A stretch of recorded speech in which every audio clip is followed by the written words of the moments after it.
Okay.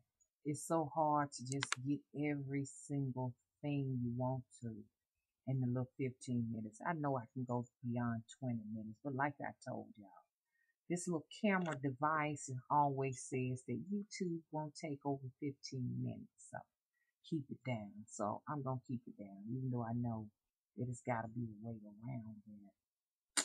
Especially if I just go straight from YouTube, search the upload file, and do it that way. I know I can do it that way, but I just don't want to take a chance because I want to make sure this message gets across. Look, as I was talking to you all about the dangerous compounds, and I know, that's in your food, that's in your toothpaste, that's in your water, that you breathe, and all of this stuff, whatever.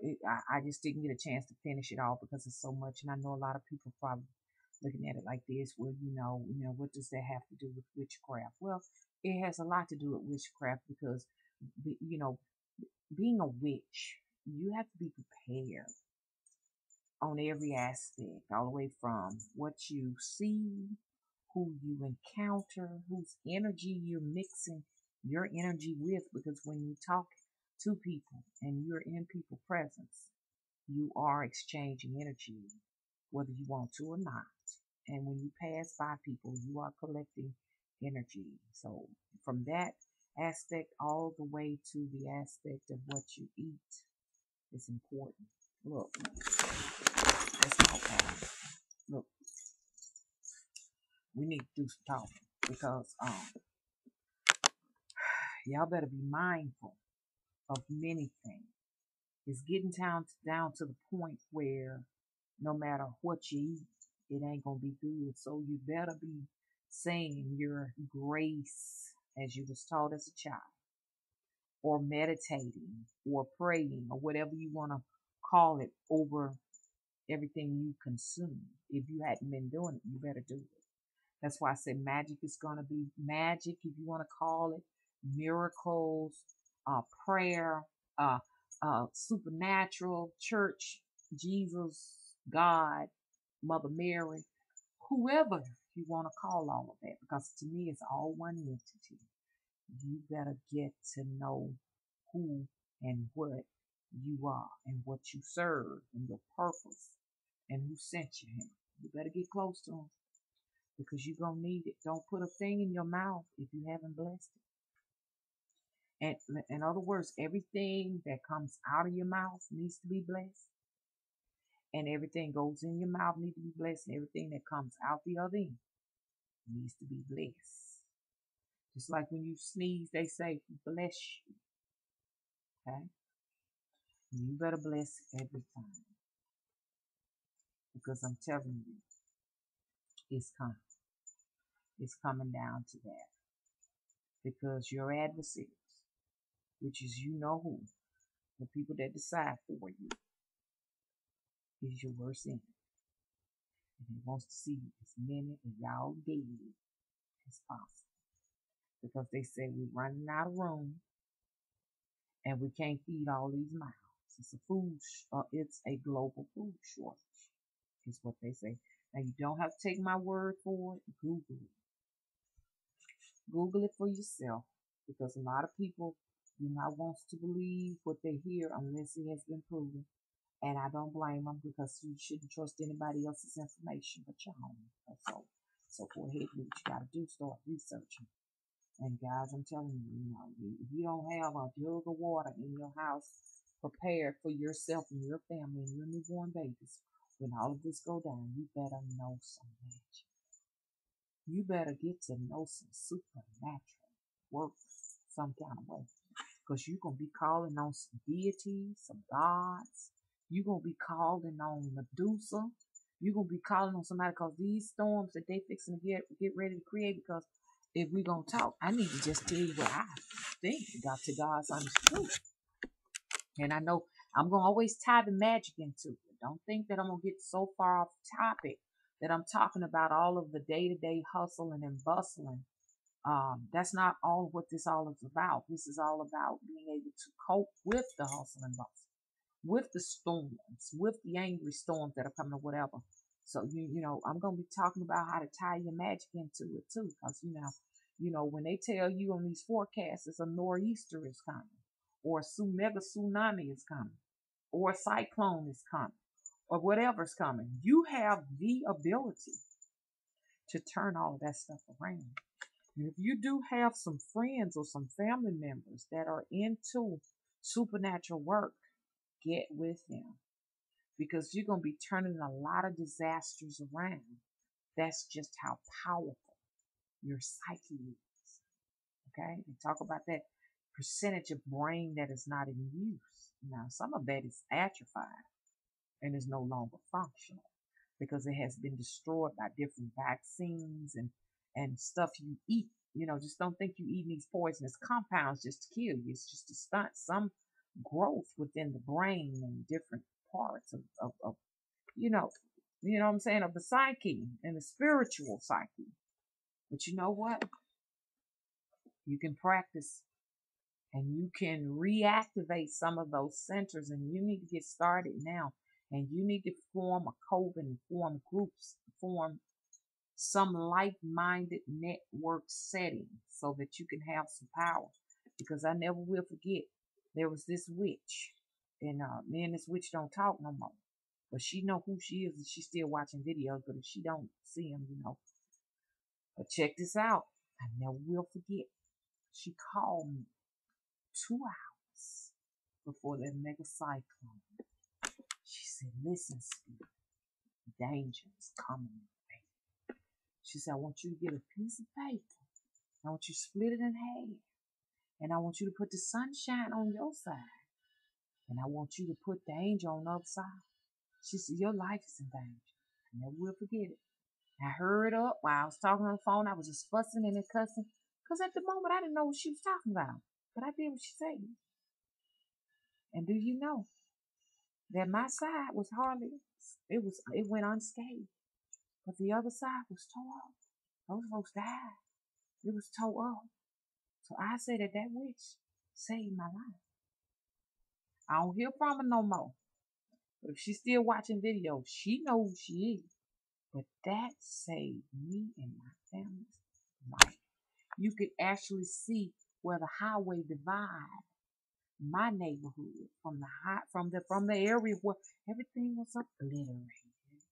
And telling you the truth, guys, I've never seen anything like that in my life. Everybody scattered all on the ground. Never seen them like that. It could have been us. So what I'm saying is this: you better know some supernatural magic. You better know how to use magic. You have to draw. You have to sing poetry. Just the chants of witchcraft is nothing but simple poetry. How powerful! It's just a few words spoken. Get ready, guys. Get ready to prepare and protect your home, your family and friends by any means necessary. The enemy is not just supernatural, okay? It's a physical entity that has made a pact with spiritual destructive gods. If you could only get up out the church and look at what's truly going on, and look at who holds the power, and look at how they get their power, you yourself can have a position where you and your family have nothing else, nothing to truly worry about. You won't have nothing to worry about. You sure won't. You understand? Because as long as you're going to church, it's the reason why you got a church on every corner. Then you stay blind to what's really going on. As long as you're watching TV, you stay blind to what's going on. As long as you go to the hospital and get their vaccinations, you stay blind to what's going on. As long as you caught up on fashion and going shopping and everything, even though I got these dangling earrings, somebody sent me, "Hey, thank you very kindly for the earrings that you sent me, y'all." I said I was going to wear them, but they're a little bit too heavy. My mama can't hardly wear them. But thank you anyway. But as long as you distracted, you're on your way to doomsday. And that's for real. It's time. But I think most of the people who watching these videos, y'all got out of church a long time ago. Don't get me wrong. It's okay to go and network in church, socialize, but just don't allow them to be the food for your life in your journey. You know, there's more food to be consumed because you got to go out and do some hunting and gathering for your own soul also. Okay. Okay. Now look, what I wanted to talk about, is I want to talk about some more things that I've seen, but y'all know Mama go way off and she'll forget what she was talking about because the spirit is guiding her. And if she left something out, maybe the spirit think for this moment is not important. But it's something too. This so-called fall or winter time. Like I told you, when they let that those liquid nitrogen clouds that have been sprayed from the airplane to cool it off, those things actually burn the leaves on the trees. They're not even right no more. The leaves now are actually burned. It's not like natural like it used to be. It used to be where they would just turn these colors, which they are turning colors, and then they would get this little appearance on them, and then they will like just fall. But and around this time, pretty much your leaves will be just all over the place. And your trees just about naked. But down here, honey, these trees are still full of leaves. Don't get me wrong, you still got your colorful leaves, but it still to me, it looks like spring down here. I was shocked to see daffodils coming up. I'm like, if I'm not mistaken, down here, I have to keep saying down here because things are different everywhere else. I said I didn't know that daffodils come up in November. I'm used to daffodils. A lot of you all may not know about plants, but down in the southern states where we are, daffodils actually come up in January. But they up in November. I was at a park just watching it. I was like looking, saying, "Oh wow, they got daffodils."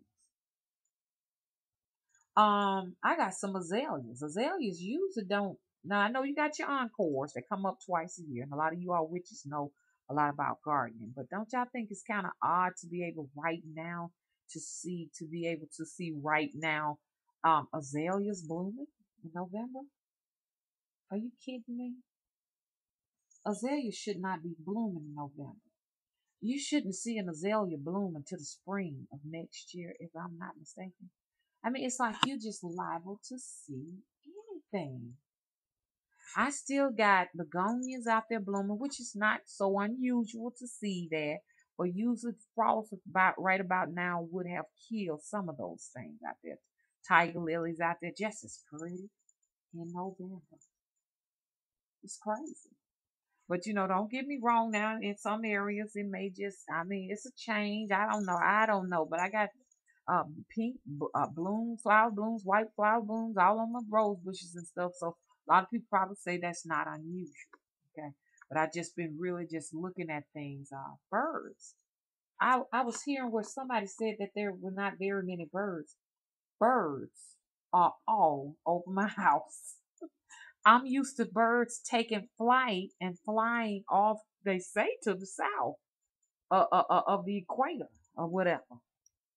Shouldn't they be in Africa right now? I don't know, guys. Brazil, Central America.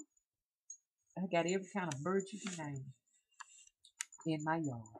Now, I know growing up as a child, birds were not really around right about now. They take to a place that's much warmer. But I put out lots of bird food. So in my back and front yard, and even on the side of my house, my favorite little tree is my little crepe myrtle. I have all kind of bird food out. I love to feed them. Right now, I have the berry and nut blend, and they are just loving it. They have just taken home to my little shrubbery on the outside out there, and some real cute ones out there. They're gray and they got like um, little white tips on their feathers. I don't know what type of bird that is, but if you all know what it is, I really love them and I really enjoy seeing them there. And even my hummingbirds are still, sipping on nectar and stuff. So I don't know. They said that, people haven't been seeing birds here lately, but if y'all need some, look, I'll just tell them to come to y'all's house because they are everywhere. I mean, all sitting up on top of my roof. And I just put a little barbecue grill and 2 chairs out there on my deck out there, and every morning it is plenty of birds just congregating at the chair. So I just laugh because I just think it's beautiful. I love wildlife. I'm not too fond of squirrels now. I know there's some folks out there that like them, but I ain't too fond of them. So I want to try to make sure I'm not feeding them anything because they have been some bad little creatures. I found little things growing in my little mailbox where I put my garden things at and everything, and I've actually seen them. And I've gone over 15 minutes, guys. Let me just finish. But I've found things growing up in there that they have taken as a little nut and buried it in there. And they just, oh, I'm like, oh, would you please leave my garden box alone? Had a whole bunch of crabgrass to grow in the place of my zinnias this year. So I had to go and just put 2 rose bushes out there because I don't know. I think they scratch up the crab seeds and bury them in there. They burying something in there because I seen some strange things come up in the garden box. So that's why I just went ahead and put a rose bush in there. But they like to go and dig and hide their nuts and stuff in your thing, you know. Their pecans and stuff like that. So I don't too much care for them. I always put mothballs out. A lot of people say, oh, don't do that because that'll hurt him. You know, that's better than me trying to get out there and put some rat traps out there. So I'm trying to go easy on them and discourage them away from here because they're too destructive. They're living in my neighbor's roof next door. I always see them go in and out. I remember at one time I had a little, I call them skunks with big tails. One time one went and grabbed one of my tomatoes and went in the roof of their house. And I said, wait till I see you next time. I'm going to beat you. I'm going to beat you with a broom. Mama beat him in a minute. But anyway, though, I kind of like went over a little bit. I'm going to stop here and see what I can do with this one because I got a whole lot to talk about tonight. I just feel like talking, family. Okay, I'll be back.